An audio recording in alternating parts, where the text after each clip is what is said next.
महेश बेटा, हम फिर भी तुमको यही कहेंगे कि तुमको पढ़ाई नहीं छोड़ना चाहिए था। अरे बाबूजी, वैसे भी हम कहाँ अच्छे थे पढ़ाई में, और आपके साथ साथ काम करेंगे, 4 पैसे कमाएंगे तो आपका भी बोझ थोड़ा हल्का हो जाएगा ना।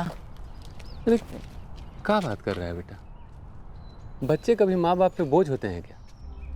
अरे ये तो हमारा फर्ज है, तुमको मीना को पढ़ाई लिखाई कराना, भरण पोषण करना। जब हमें पढ़ाई छोड़ने का अफसोस नहीं हो रहा तो आप काहे कर रहे हैं बाबूजी?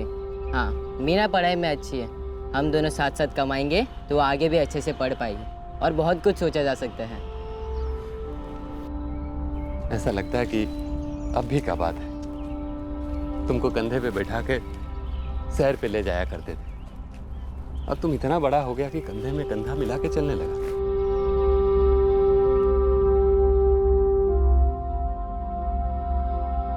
मीना, जरा चाय चढ़ा दे बिटिया, तेरे बाबूजी और भैया आते ही होंगे, तब तक हम दिया जला लेते हैं मंदिर में। ठीक है माई।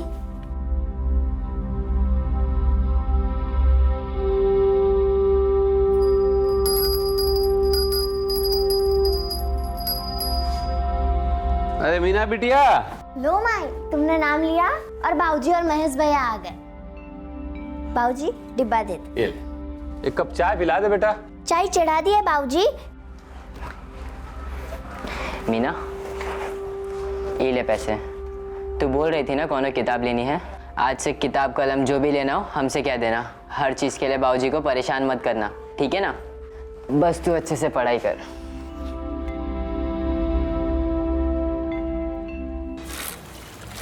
तो बहुत ही खर्चा हुआ कब भैया मेरे रंजन भैया? बहुते तो बहुत कम है महेश, बहुते से ज़्यादा हो गया। तो कैसन के इंतजाम पैसन का? कैसे क्या, कर्जा लिए। अब देखो बिहार में तरह तरह का खर्चा होता है, अब लड़के वाले को भी तो देना पड़ता है कुछ। मतलब अब लेन दारन का चाबुक सर पर। सो तो है, लेकिन हम बहुत खुश हैं कि हमारी बहन का बहुत अच्छे से ब्याह हो गया। और क्या चाहिए हमको? बाकी रहा कर्ज का, तो हम और बाबूजी मिलके धीरे धीरे चुकाते रहेंगे।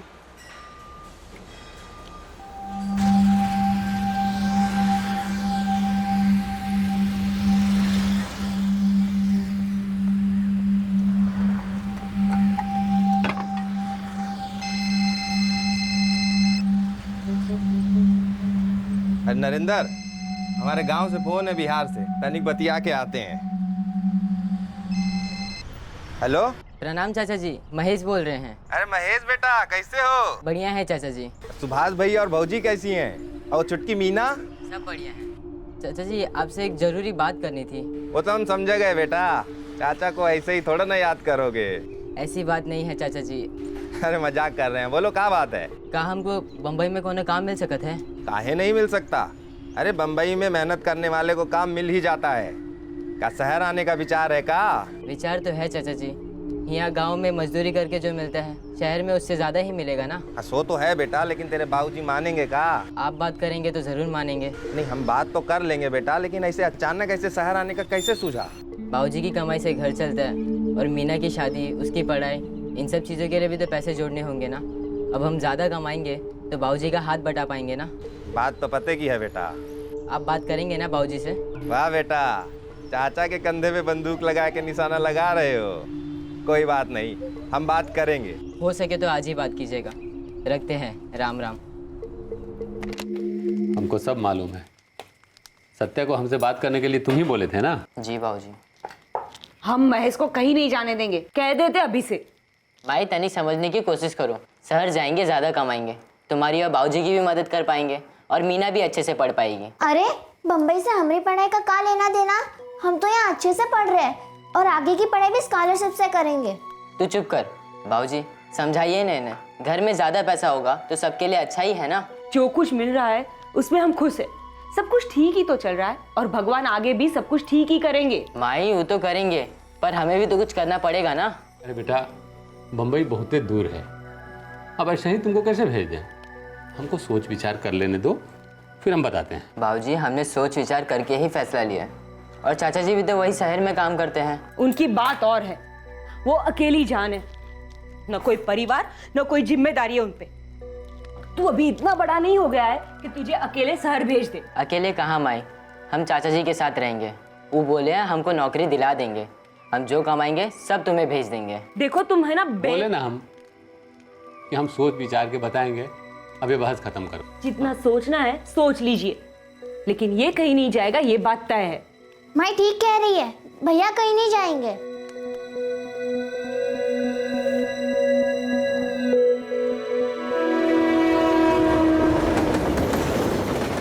आखिर महेश ने अपने माँ बाप को मना लिया और वो अपने अरमानों को पूरा करने मुंबई के लिए रवाना हुआ।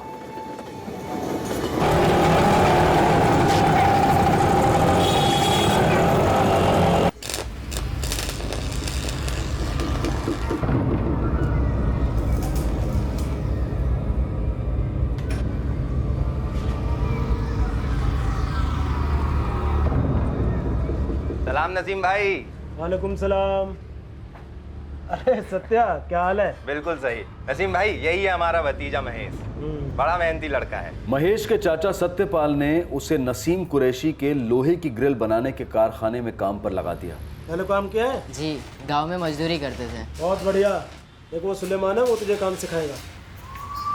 शुक्रिया नसीम भाई, कल सुबह से ही भेज देता हूँ इसको।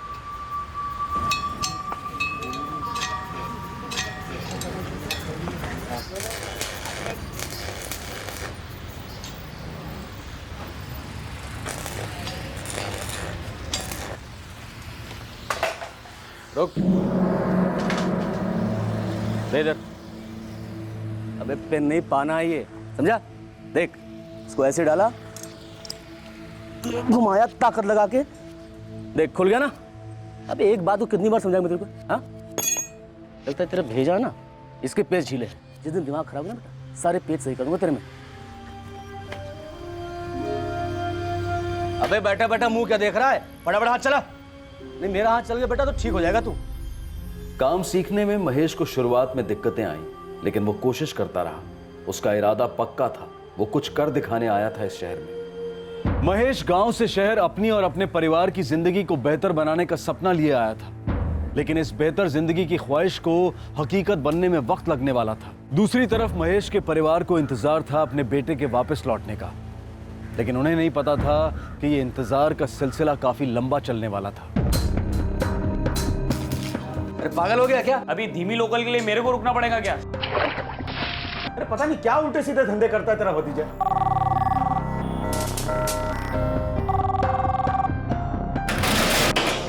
जब तक काम खत्म नहीं होता तू घर नहीं जाएगा, समझा? पहली बार अपनी नजरों से दूर किया है। हम इंतजार करेंगे।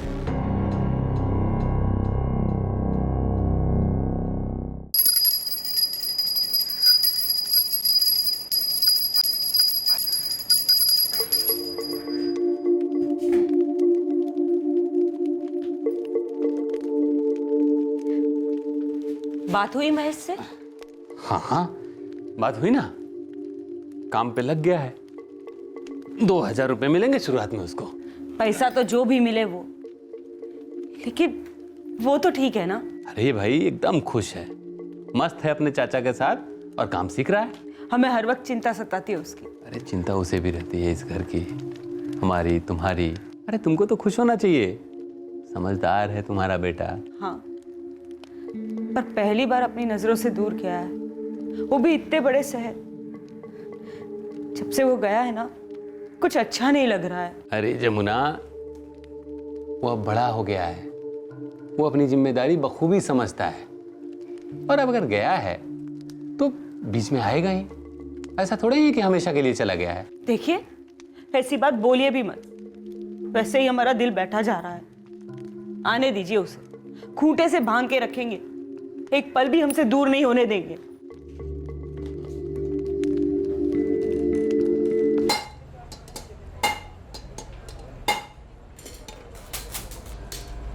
महेश कछुए, कितनी फिटिंग तैयार हुई? और 5 फिटिंग बाकी है सुलेमान भाई। 5? अरे पागल हो गया क्या? 8 बज गए हैं, सुबह 10 बजे डिलीवरी है। हो जाएगा सुलेमान भाई। जब तक काम खत्म नहीं होता तू घर नहीं जाएगा, समझा? जी सुलेमान भाई। पता नहीं किस गधे से पाला पड़ गया है।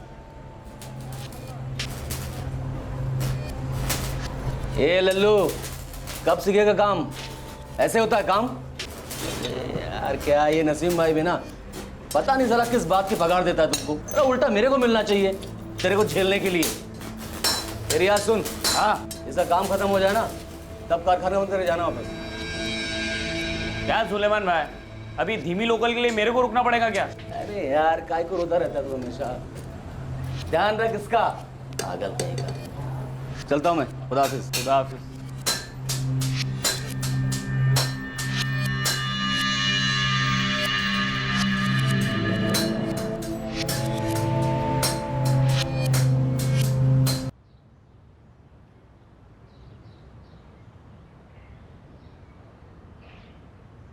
महेश, हे महेश, अरे 8 बज गए हैं, काम पे नहीं जाना का? उठा, 8 बज गए। 8 बज गया। उनको तो बहुत तेज बुखार है। पता नहीं इतना कैसे सो गया।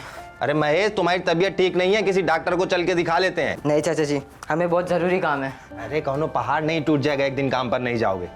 गरम स्त्री की तरह शरीर तप रहा है तुम्हारा, आराम करो आज। हमारा जाना बड़ा ज़रूरी है। हम चलते हैं चाचा जी, राम राम। अरे ऐसा क्या जरूरी है राम। महेश? 12 अप्रैल 2005 महेश को तेज बुखार था, लेकिन वो काम पर जाने के लिए निकल पड़ा और उस दिन वो अपने चाचा के घर पर वापस नहीं लौटा।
नसीम भाई, महेश कहाँ है? कल रात से घर नहीं लौटा।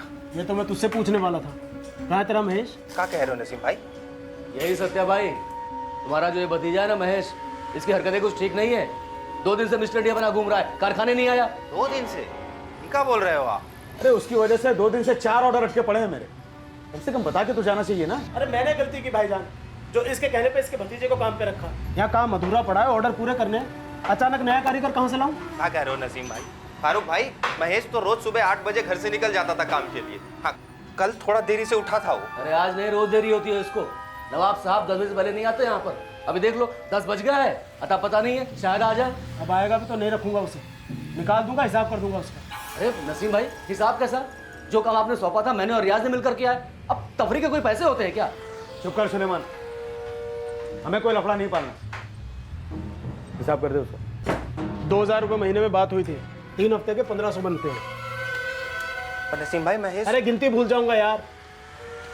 ये पकड़, उठा और चलता बन। और एक बात ध्यान रख, आगे से उसे कहीं काम पे रखे तो सोच समझ के रखना। आप लोग ये क्या कहे जा रहे हैं? महेश तो बहुत मेहनती लड़का है। हाँ तो मेहनती है तो रखना अपने भतीजे को अपने पास। हमें किसी बहस में नहीं पड़ना है। ये पैसे उठा और चलता बन। अरे पता नहीं क्या उल्टे सीधे धंधे करता है तेरा भतीजा। हाँ? देखो भाई, हम लोग व्यापारी लोग हैं, हमें लफड़ा नहीं चाहिए। अरे भाई, अगर महेश ठीक से काम नहीं करता था या देरी से आता था तो आपको हमको बताना तो चाहिए था ना। अरे ये स्कूल है कारखाना, जो टीचर बनकर उसकी शिकायत करता फिरूंगा तुझसे? अरे भाई, जाके सीधा अपने भतीजे से पूछना कि क्या कर रहा है वो। हम बस ये कह रहे हैं। अरे कुछ नहीं, बस जो कहना था, जो बोलना था, बोले था भाई। चलो फोटो यहाँ से, निकलो यहाँ से। अरे आप लोग तो हमारी बात ही नहीं सुन रहे। हम अपने भतीजे को लेके परेशान हैं, वो रात से घर नहीं लौटा है और आप। अरे क्यों दिमाग चाट रहा है भाई? हाँ, जाके ढूंढ अपने भतीजे को और पूछ उससे कि क्या कर रहा है वो। अब जा यहाँ से, ये निकालो उसको, जा। निकलो सत्यमा, निकलो, चलो आओ। ये ले ले, पकड़ पकड़ पकड़, चलता बन। अरे शक्ल क्या देख रहा है, चलता बन। फिर भैया वो आप पर इतना काहे चिल्ला रहे थे?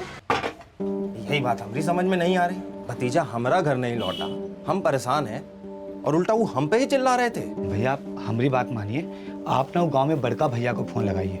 हो सकता है महेश को इस शहर नहीं भाया होगा और वो गांव चला गया होगा। नहीं नरेंद्र, उसको गांव जाना होता तो हमको बिना बताए कहाँ जाता। फिर भी हम बात करेंगे सुभाष भैया से।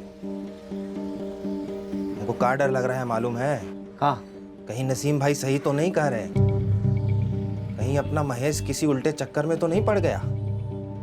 उम्र ही ऐसी है, कभी कभी बच्चे भटक जाते हैं। भैया जितना सोचेंगे ना उतना चिंता में पड़ेंगे। आप तो गांव में बड़का भैया को फोन लगाइए, महेश वहीं गया होगा। नहीं सत्या, 2 दिन से तो हमारा कोनो बातें नहीं हुआ है महेश से। जब आखिरी बार आपकी बात हुई थी तो कुछ कहा था महेश ने आपसे? नहीं तो, लेकिन ये सब तुम हमसे काहे पूछ रहे हो? कुछ हुआ है क्या महेश को? भैया वो महेश कल सुबह काम के लिए निकला था घर से, अब तक लौटा ही नहीं। का? कारखाने जाके उसके मालिक से पूछे तो वो तो कहते हैं कि 2 दिन से आया ही नहीं। महेश गया कहाँ फिर? समझ में नहीं आ रहा है भैया, हमें लगा कहीं गांव तो नहीं चला गया, इसलिए आपको फोन किए हैं। नहीं, यहाँ तो नहीं आया है, और फिर बिना बताए तुमसे वो कैसे जाएगा कहीं? क्या करें? वही सोच रहे हैं भैया कि क्या करें, महेश के पास फोन भी तो नहीं है। सत्या, हमको लगता है कि तुम पुलिस में जाओ और रपट लिखवाओ। अब घबराइए मत, हम जाते हैं थाने। ठीक है, हम भी बम्बई आते हैं। नहीं नहीं भैया, हमारी माने तो आप वहीं रुकिए, क्या पता आज कल में वो गांव लौट आए। आप उसका वहां इंतजार कीजिए, हम बतियाते हैं यहाँ पुलिस से।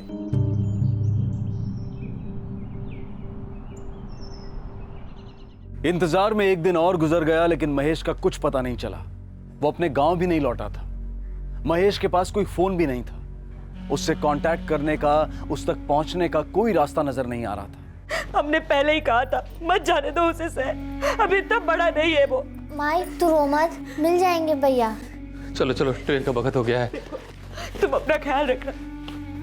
और हाँ, हमने ज्योति चाची से कह दिया है वो रोज तुमसे मिलने आया करेंगी, लेकिन तुम भी रात को उन्हीं के घर जाके सोना। हाँ, तुम फिक्र मत करो माई, बस भैया को वापस ले आना।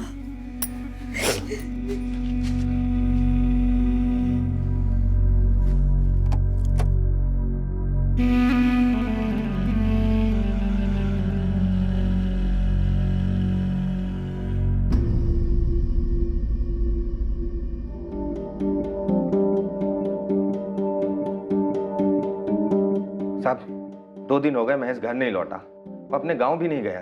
तुमने बताया कि महेश के मालिक उसकी शिकायत कर रहे थे, ऐसा क्या करता था? हमको कुछ बताया ही नहीं ठीक से साहब। हमारे हाथ में उसका 3 हफ्ते का पगार थमा दिए और डांट के भगा दिए हमको। मुकेश, नसीम, फारूक और सुलेमान, इन तीनों को उठाओ। 3 हफ्तों से वहां काम कर रहा था, फिर अचानक जाना बंद क्यों कर दिया? जरूर कुछ हुआ होगा। साहब हमें क्या पता उसने क्यों आना बंद कर दिया। साहब हमें कुछ नहीं पता, हमें क्यों ले जा रहे हो? सब बहुत नुकसान हो जाएगा, बहुत काम पड़ा हुआ है साहब। सीधी तरह से नहीं चले तो नुकसान बहुत ज्यादा होगा। चलो साहब, महेश की काम चोरी वजह से काम बहुत बढ़ गया साहब। चल।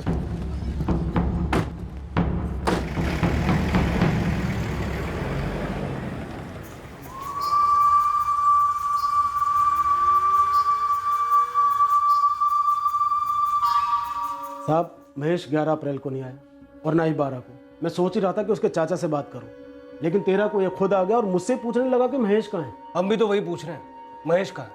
कसम खुदा कि हम लोगों को नहीं पता कि महेश किधर है। आवारागर्दी का शौक था उसे, दिन रात घूमता रहता था इधर उधर। साहब, कारखाने में काम कम, खुराफात ज्यादा करता था। सत्यपाल के कहने पर तुमने उसे काम पर रखा था ना? जी साहब, वो सत्यपाल का भतीजा था इसलिए भरोसा किया। सत्यपाल जिस लॉन्ड्री में काम करता है वो हमारे कारखाने के पास ही है, बरसों से जानते हैं उसे। और तुम्हें कारीगर की जरूरत भी थी? जी साहब। तो जब उसने अचानक आना बंद कर दिया तो दिक्कत तो हुई होगी। वो तो साहब महेश जब काम पर होता था तब भी दिक्कत तो होती थी। अब काम में भी ढीला था और टाइम का भी ढीला था। इसके चाचा ने बताया था कि वो सुबह 8 बजे घर से निकलता था काम के लिए, लेकिन साहब कभी 10 बजे पहले पहुंचा नहीं कारखाने वो। तो जब 2 दिन तक महेश नहीं आया तो तुमने सत्यपाल को फोन करके पूछा नहीं? अब साहब हम अपने कस्टमर्स की फिक्र करेंगे या उस गैर जिम्मेदार लड़के की? उस दिन ऑर्डर्स भी काफी थे डिलीवरी के। हाँ साहब, 12 तारीख को माल डिलीवरी करना था वापी में, और मैंने महेश से बोला भी था कि सुबह 8:30 बजे आ जाना डिलीवरी के लिए, लेकिन वो तो आया ही नहीं। साहब वो उस दिन सुबह 8 बजे उठा था, हम खुद उठाए थे उसे। बीमार था लेकिन फिर भी काम पे जाने के लिए निकला, बोल रहा था बहुत जरूरी काम है।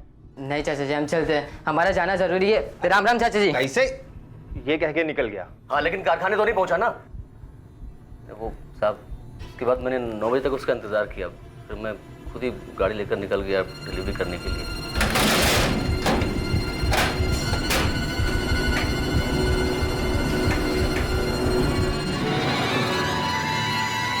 साहब हम हमारे भतीजे को बहुत अच्छे से जानते हैं। बहुत मेहनती लड़का है वो, ईमानदार है। वो यही कह के निकला था कि काम पे जा रहा है। हमसे काहे झूठ बोलेगा साहब वो? तो क्या हम झूठ बोल रहे हैं? साहब भलाई का तो जमाना ही नहीं रहा। बहुत बड़ी गलती की जो इसके भतीजे को काम पे रखा। साहब महेश को जब पहली बार देखा था तभी समझ गया था ये लड़का किसी बुरी संगत में है। ये एक दिन फंसेगा भी और हम लोगों को फंसाएगा भी। नसीम भाई तो बहुत दिल वाले आदमी, उसकी हर गलती को नजरअंदाज कर देते थे। जब वो पहले दिन आया ना साहब, तभी मैंने बोला था ये लड़का ना तो काम जानता है ना काम सीखने की नियत रखता है, इसे निकाल दो। लेकिन आप नसीम भाई ने बोला कि नहीं, धीरे धीरे सीख जाएगा। कैसे फंसा के निकल गया हम लोगों को। साहब मैं और मेरे पार्टनर फारूक बरसों से एक कारखाना चला रहे हैं। बहुत इज्जतदार लोग हैं। अब आप ही सोचे भला हम क्यों झूठ बोलेंगे?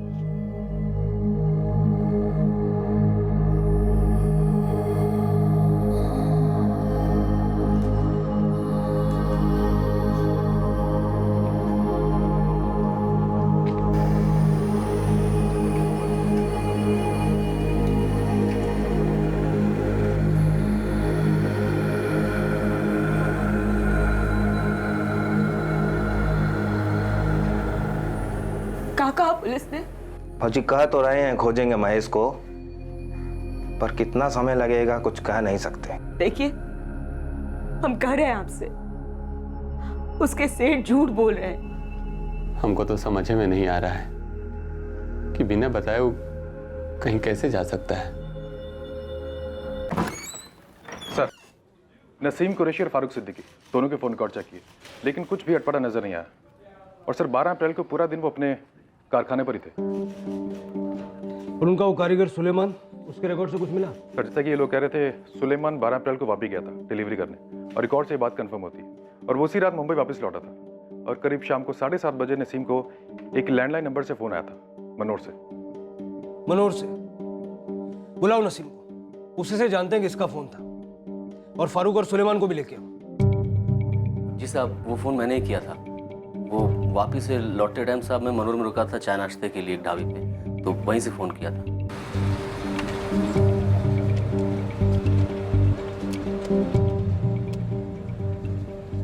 पब्लिक फोन से किया था? जी साहब। क्यों, तेरे पास मोबाइल है ना? साहब वो बैलेंस खत्म हो गया था तो इसलिए पीसी से किया। फोन क्यों किया था?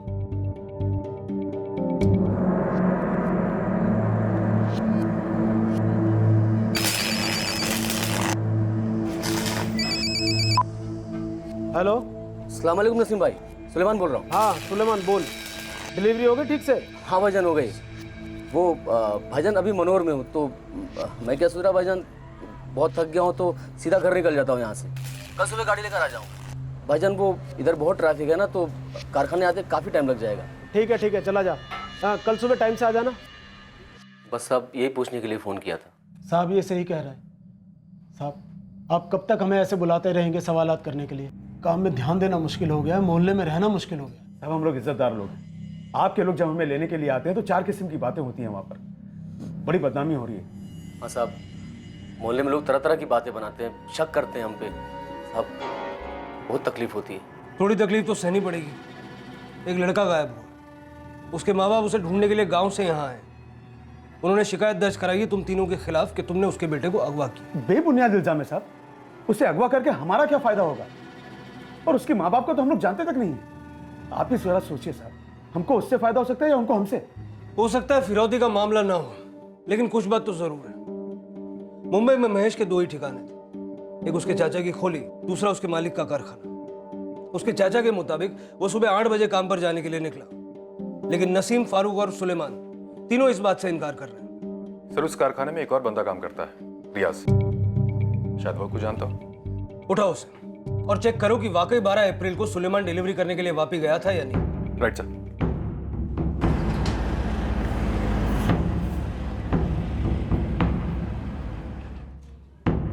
साहब 12 अप्रैल को 11 के आसपास महीने कारखाना बंद किया था। फारूक और नसीम पूरा दिन कारखाने पर ही थे? हाँ साहब, वो दोनों तो उधर ही रहते। वो लोग भी कारखाने को बंद करने के बाद ही बाहर निकलते। फिर तू कहाँ गया? साहब अपन भी अपने घर जाएंगे और कहाँ। सुलेमान भी साथ था ना तेरा? सुलेमान नहीं साहब, वो तो सुबह सुबह डिलीवरी के लिए निकल गया था ना, वापी के लिए।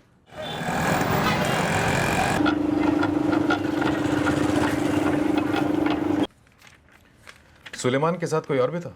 सर पता नहीं, ऐसा तो कुछ ध्यान नहीं है। अंदर तो सिर्फ सुलेमान ही आया था। उसने कहा कि वो सामान लेकर आया है। मैंने बोला ठीक है, जहाँ हमेशा रखता है वहाँ रख दे। तो उसने सामान गोडाउन में रखा और मैंने उसे रसीद दे दी। अब उसके साथ कोई आया था या नहीं, ऐसा तो कुछ याद नहीं। आपके स्टाफ में कोई तो होगा जिसने देखा हो। नहीं सर, स्टाफ तो वैसे ही कम है और काम बहुत ज़्यादा है। अब रोज़ कोई ना कोई डिलीवरी आती रहती है। अब कौन किसके साथ आया होगा, ऐसा कुछ याद नहीं आ रहा है। हाँ साहब, याद है मेरे को। नसीम सेठ ने बोला था कि सुलेमान सवेरे आएगा। मेरे को लगता है शायद उसने सेठ को फ़ोन किया था। देख रियाज, मालिक से वफादारी निभाने के चक्कर में अगर तू कानून से दगाबाजी करेगा तो बुरा फंसेगा। काय मैं खुदा कसम साहब, मेरे को नहीं मालूम वो लड़का किधर है। मैंने तो उसको 2 दिन से देखा भी नहीं। पर साहब बहुत लापरवाह है वो लड़का, अपनी उम्र से बहुत तेज है वो।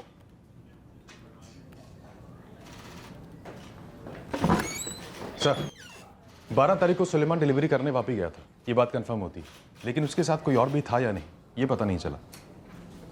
समझ में नहीं आ रहा ये महेश अचानक कैसे गायब हो गया। कुछ तो हुआ हो, कोई तो वजह हो। महेश के चाचा सत्यपाल और पिता सुभाष रोज पुलिस स्टेशन आते अपने बेटे के बारे में पूछने।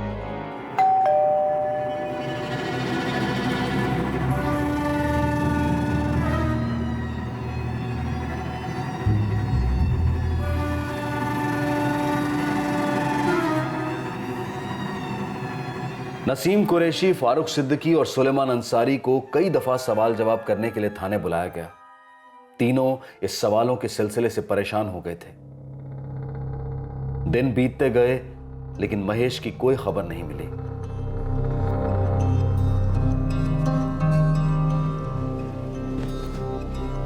सत्या, अब हमको जाना होगा।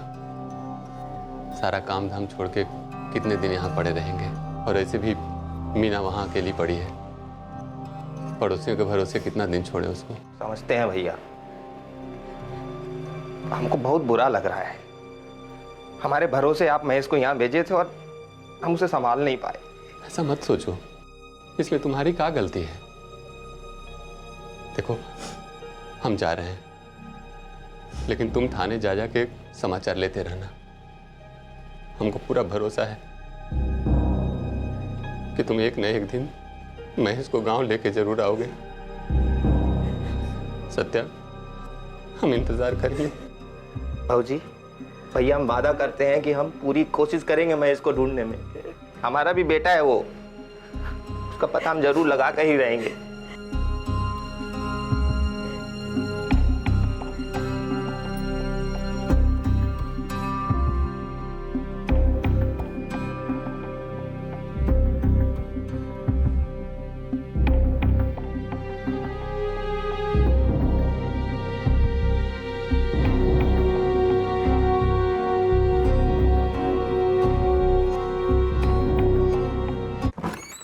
सर, ये सत्यपाल रोज थाने चला आता है। क्या करें, कुछ समझ नहीं आ रहा। पता नहीं ये महेश कहाँ चला गया और क्यों। सर, महेश की फोटो आसपास के पुलिस स्टेशन भिजवा दी है। उसके मालिक नसीम और फारूक और कारीगर सुलेमान और रियाज, इनके पीछे खबरें भी लगाए हैं, लेकिन किसी की भी हरकत शक करने लायक नहीं। सब नॉर्मली अपना काम कर रहे हैं, जैसे कुछ हुआ ही ना हो। महेश सिर्फ 15 साल का है, शहर पहली बार आया था। क्या वाकई किसी बुरी संगत में पड़ गया होगा जैसा उसके मालिक बता रहे हैं, या फिर कोई बहला फुसला के उसे अपने साथ ले गया हो। सर, अगर ऐसा हुआ है तो वो मुंबई के काफ़ी दूर होगा, क्योंकि यहाँ की छोटी मोटी सभी गैंग से बड़ी सख्ती से पूछताछ की, लेकिन महेश के बारे में कुछ भी सुनने को नहीं मिला। कोशिश जारी रखो मुकेश, शायद कुछ पता चल जाए।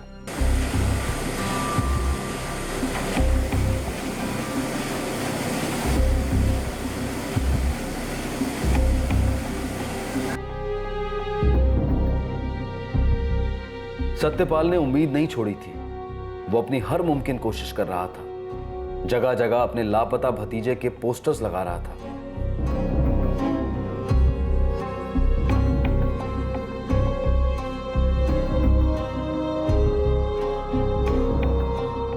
वहां महेश के पिता भी बेचैन थे अपने बेटे के बारे में जानने के लिए।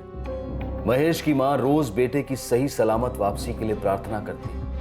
बहन मीना भी हर शाम बेताबी से अपने भाई के आने की राह देखती, इस उम्मीद में कि कभी उसे अपने भाई के बारे में कोई अच्छी खबर सुनने को मिलेगी। इंतजार मानो इम्तिहान ले रहा था महेश के परिवार का।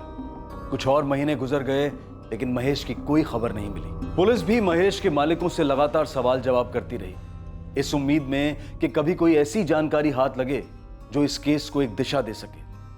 लेकिन ऐसा नहीं हुआ, और जो हुआ उसने इस केस को एक अलग मोड़ पर लाकर खड़ा कर दिया।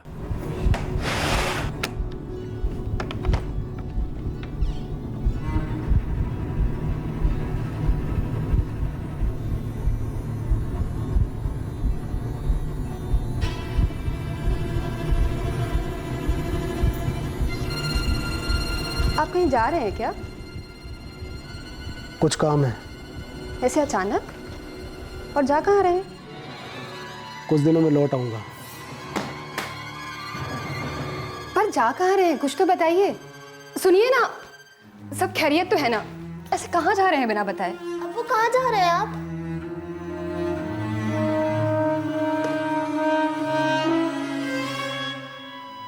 मुझे बहुत घबराहट हो रही है, आप मेहरबानी करके बताइए कहाँ जा रहे हैं? घबराओ मत तहसीन, बस मेरी हिना का ख्याल रखना। चलता हूँ, खुदा हाफिज। सुनिए सुनिए तो।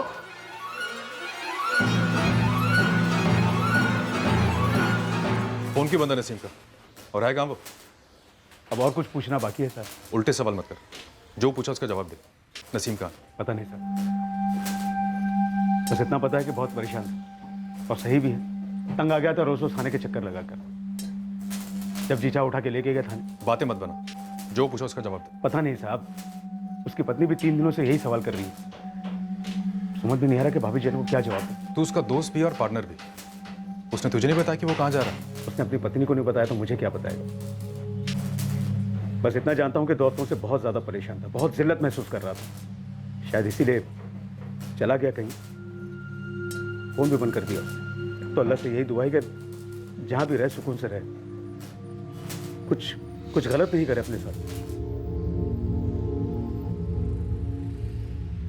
नसीम के फोन रिकॉर्ड्स क्या कहते हैं? सर, इस नसीम का फोन 3 रात पहले से, जब से वो घर से निकला है, स्विच ऑफ ही है।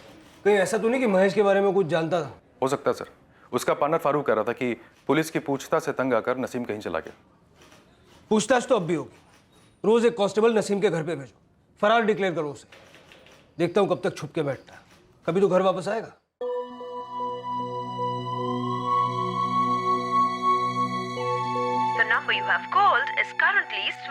मगर उस दिन के बाद नसीम के बारे में कभी कोई खबर नहीं मिली,